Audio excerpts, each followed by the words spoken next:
सभी साथियों को नमस्कार। साथियों, पिछले एक वर्ष से जिस खबर का हमें बेसब्री से इंतजार था, कल वो खबर आ गई है। यूनियन कैबिनेट ने कल की मीटिंग में 1 जनवरी 2020 से डीए जो 17% पर फ्रीज हो रखा था, उसको जारी करने के बारे में फैसला दे दिया है। कोविड की सिचुएशन के कारण डीए को 17% की रेट पर फ्रीज कर दिया गया था। यूनियन कैबिनेट ने डीए की फ्रीज किस्तें 1 जनवरी 2020, 1 जुलाई 2020 और 1 जनवरी 2021 की तीनों किस्तों को देने का ऐलान कर दिया है। इस कारण से डीए में 11% की बढ़ोतरी के साथ ही 17% से 28% हो गया है। भारत सरकार की प्रेस रिलीज में इस बारे में सारी जानकारी दी गई है। यहाँ पर खास ध्यान रखने वाली बात यह है कि 1 जनवरी 2020 से लेकर के 30 जून 2021 तक डीए की जो रेट है वो 17% ही रहेगी। इसका मतलब ये हुआ कि इस पीरियड में कोई डीए का एरियर नहीं दिया जाएगा। डीए में ये जो 11% की वृद्धि हुई है, इससे कौन कौन से अलाउंसेस में फर्क पड़ेगा और सभी कर्मचारियों को कुल मिलाकर के कितना फायदा होगा, आइए इसको हम विस्तार से चर्चा करते हैं। केंद्र सरकार की इस घोषणा का असर जिन अलाउंस पर पड़ेगा वो इस प्रकार से हैं। सबसे पहला है डियरनेस अलाउंस यानी कि डीए, दूसरा है ट्रांसपोर्ट अलाउंस यानी कि टीपीटीए और तीसरा है हाउस रेंट अलाउंस यानी कि एचआरए।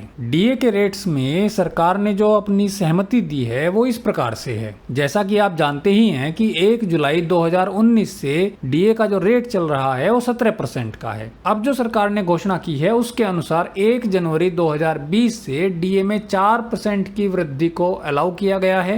इसके कारण 1 जनवरी 2020 से डीए की इफेक्टिव रेट 21% हो जाती है। इसी प्रकार 1 जुलाई 2020 से 3% डीए को अलाउ किया गया है। 1 जनवरी 2021 से 4% डीए की बढ़ोतरी को अप्रूव किया गया है। इसके कारण 1 जनवरी 2021 से डीए की जो इफेक्टिव रेट है वो 24% में 4% की वृद्धि होकर के कुल मिलाकर 28% हो जाता है। यहाँ पर खास ध्यान रखने वाली बात यह है कि 1 जुलाई 2021 से डीए में जो वृद्धि होगी उसकी घोषणा अभी होनी बाकी है। आइए सबसे पहले देखते हैं कि डीए में जो 11% की वृद्धि हुई है, 17% से बढ़ाकर इसको 28% कर दिया गया है। इसके कारण कर्मचारियों को कितना लाभ पहुंचेगा। उदाहरण के लिए हम सबसे पहले लेते हैं जो सबसे कम बेसिक पे है 7th सीपीसी के अंदर, वो है 18,000 रुपए। और 18,000 रुपए बेसिक पर जो एग्जिस्टिंग डीए चल रहा था 17% की रेट से, वो 3,060 रुपए था। अब डीए में जो वृद्धि हुई है और 17% को बढ़ाकर 28% कर दिया गया है, इसके कारण से डीए का जो अमाउंट है वो 3,060 से बढ़कर 5,040 रुपए हो गया है। इसका मतलब ये हुआ कि 18,000 बेसिक पे के ऊपर हर महीने 1,980 रुपए की वृद्धि हो गई है। इसी प्रकार से 32,000 रुपए बेसिक पे के ऊपर 3,520 रुपए हर महीने की वृद्धि हो गई है। इसी प्रकार से 52,000 रुपए बेसिक पे के ऊपर हर महीने 5,720 रुपए का इजाफा हो गया है। इसी प्रकार अगर हम 90,000 रुपए बेसिक पे के ऊपर देखते हैं तो हर महीने 9,900 रुपए की वृद्धि हो गई है। डीए में जो वृद्धि हुई है उसके कारण से डीए के अमाउंट में कितना चेंज आएगा, इसको जानने के लिए हम एक बहुत ही सरल तरीके का इस्तेमाल कर सकते हैं। सबसे पहले जो हमने बेसिक पे लिया है वो 18,000 रुपए लिया है, तो 18,000 रुपए के ऊपर 17% से 28% चेंज होने पर डीए में कितने पैसे की वृद्धि होगी। इसके लिए सबसे पहले हम क्या करेंगे कि 18,000 रुपए में से सबसे पहले लास्ट की एक जीरो को कम करके 1,800 रुपए के एक अमाउंट को लिख लेंगे। इसके बाद लास्ट की 2 जीरो को हटा करके 180 रुपए के दूसरे अमाउंट को लिख लेंगे और जब हम इन दोनों अमाउंट को जोड़ देंगे तो ये आ जाएगा 1,980 रुपए। यानी कि इसका मतलब ये हुआ कि 18,000 रुपए बेसिक पे के ऊपर जो हर महीने डीए में वृद्धि होगी वो 1,980 रुपए होगी। इसी प्रकार से हम अपने बेसिक में डीए में कितनी वृद्धि होगी उसकी गणना कर सकते हैं। अब हम देखते हैं कि डीए में जो ये वृद्धि हुई है 17% से बढ़ा करके 28% कर दिया गया है, इसका ट्रेवलिंग अलाउंस के ऊपर कितना फर्क पड़ेगा और उससे कर्मचारियों को कितना फायदा होगा। साथियों, ट्रेवलिंग अलाउंस के लिए 2 कैटेगरीज बनाई गई हैं। एक कैटेगरी में तो हायर टीपीटीए वाली सिटीज आती हैं जिसमें 19 सिटीज को शामिल किया गया है। दूसरी कैटेगरी में बाकी सभी सिटीज आती हैं जिनके ट्रेवलिंग अलाउंस के रेट डिफरेंट हैं। सबसे पहले हम देखते हैं कि हायर टीपीटीए वाली जो सिटीज हैं उनमें टीए के ऊपर कितना असर आएगा और कर्मचारी को कितना फायदा होगा। लेवल 1 और लेवल 2 में जो एग्जिस्टिंग टीए का रेट है जिसमें डीए को 17% इंक्लूड किया गया है, इस लेवल में कर्मचारियों को 1,580 रुपए ट्रेवलिंग अलाउंस के रूप में अभी तक मिल रहा है। डीए में जो वृद्धि हुई है इसके कारण से जो नया टीए एम्प्लॉय को मिलेगा लेवल 1 और लेवल 2 के अंदर वो 1,728 रुपए मिलेगा। यानी कि हर महीने 148 रुपए की वृद्धि हो जाएगी। यहाँ पर खास ध्यान रखने वाली बात यह है कि लेवल 1 और लेवल 2 के अंदर जो कर्मचारी आते हैं उनका बेसिक पे 24,200 रुपए या उससे ज्यादा है, तो उनका जो टीए है वो एग्जिस्टिंग रेट पर 4,212 रुपए है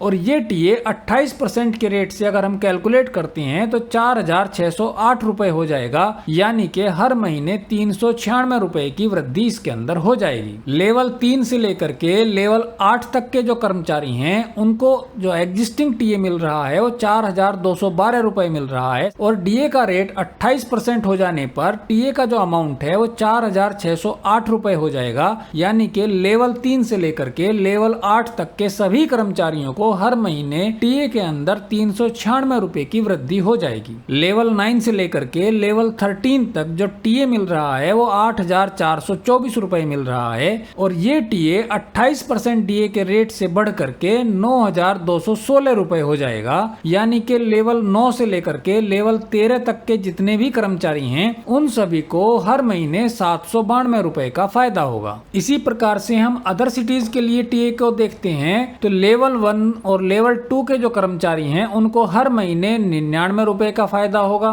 इसमें खास ध्यान रखने वाली बात यह है कि लेवल 1 और लेवल 2 में जिन कर्मचारियों का बेसिक पे 24,200 रुपए या उससे ज्यादा है उनको हर महीने 198 रुपए का फायदा होगा। इसी प्रकार से लेवल 3 से लेकर के लेवल 8 तक के सभी कर्मचारियों को 198 रुपए हर महीने और लेवल 9 से लेकर के लेवल 13 तक के कर्मचारियों को हर महीने 396 रुपए का टीए में इजाफा हो जाएगा। आइए अब देखते हैं हाउस रेंट अलाउंस यानी कि एचआरए के ऊपर इस डीए के चेंज का क्या असर पड़ेगा। डिपार्टमेंट ऑफ एक्सपेंडिचर ने 7 जुलाई 2017 को एक ओएम इशू किया था और इस ओएम में बताया गया है कि सभी सिटीज को 3 कैटेगरी में डिवाइड किया जाएगा, एक्स कैटेगरी, वाई कैटेगरी और जेड कैटेगरी। एक्स कैटेगरी के लिए जो एग्जिस्टिंग एचआरए का रेट है वो 24% है, वाई कैटेगरी के लिए 16% और जेड कैटेगरी के लिए 8% के रेट से एचआरए को निर्धारित किया गया था। इसी ओएम में बताया गया था कि डीए में वृद्धि होकर के जब 25% की लिमिट को क्रॉस कर जाएगा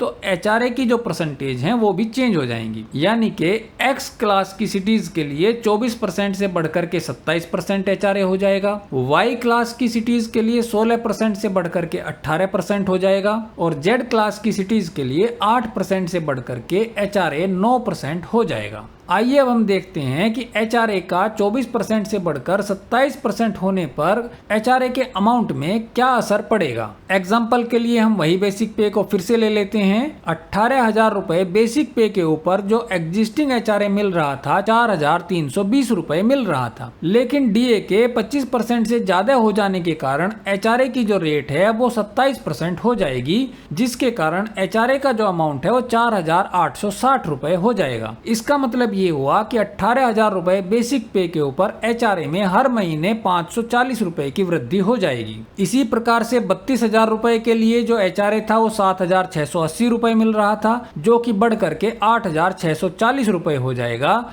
यानी कि हर महीने 960 रुपए की एचआरए में वृद्धि हो जाएगी। 52,000 रुपए के ऊपर जो एचआरए मिल रहा था वो 12,480 रुपए था, जो कि बढ़ करके 14,040 रुपए हो जाएगा।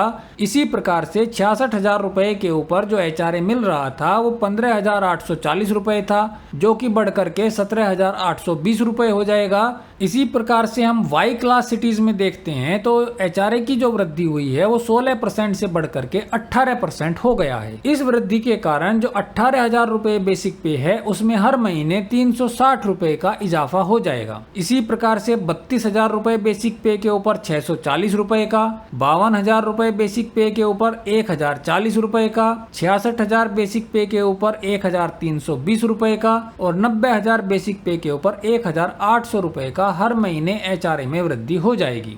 जेड क्लास की सिटीज के लिए देखें तो एचआरए की जो परसेंटेज है वो 8% से बढ़कर के 9% हो जाएगी। इसके कारण 18,000 रुपए बेसिक पे के ऊपर हर महीने 180 रुपए का फायदा होगा। 32,000 रुपए बेसिक पे में 320 रुपए का, 52,000 रुपए बेसिक पे में 520 रुपए का, 66,000 रुपए बेसिक पे में 660 रुपए का और 90,000 रुपए बेसिक पे पर हर महीने HRA के अंदर 900 रुपए की वृद्धि हो जाएगी। अब हम देखते हैं कि DA की इस वृद्धि का कुल मिलाकर के कितना फायदा कर्मचारियों को पहुंचने वाला है। DA के अंदर जो 17% से 28% का चेंज हुआ है, इसके कारण से DA के अमाउंट में तो चेंज हुआ ही है, इसी के साथ साथ ट्रेवलिंग अलाउंस और हाउस रेंट अलाउंस में भी चेंज हुआ है। इसके कारण से एम्प्लॉय को कुल मिलाकर के कितना फायदा होगा, अब हम उसको देखते हैं। सबसे पहले हम 18,000 रुपए बेसिक पे का अगर देखें तो इसमें DA के अंदर 1,980 रुपए की, TA के अंदर 148 रुपए की और HRA में 540 रुपए की हर महीने की वृद्धि हो जाएगी, जिसका टोटल अमाउंट बैठता है 2,668 रुपए। 52,000 रुपए बेसिक पे के लिए DA में 5,720 रुपए का, TA में 396 रुपए का और HRA में 1,560 रुपए की वृद्धि होगी और हर महीने टोटल 7,676 रुपए की वृद्धि हो जाएगी। इसी प्रकार से 66,000 रुपए बेसिक पे के ऊपर हर महीने 10,032 रुपए की वृद्धि हो जाएगी और 90,000 रुपए बेसिक पे के ऊपर हर महीने 14,332 रुपए की वृद्धि हो जाएगी। इस प्रकार से केवल DA की जो रेट है उसमें वृद्धि होने के कारण DA, TA और HRA तीनों अमाउंट में जो चेंज आया है, इसके कारण से सरकारी कर्मचारियों के वेतन में एक अच्छी खासी वृद्धि हो जाएगी।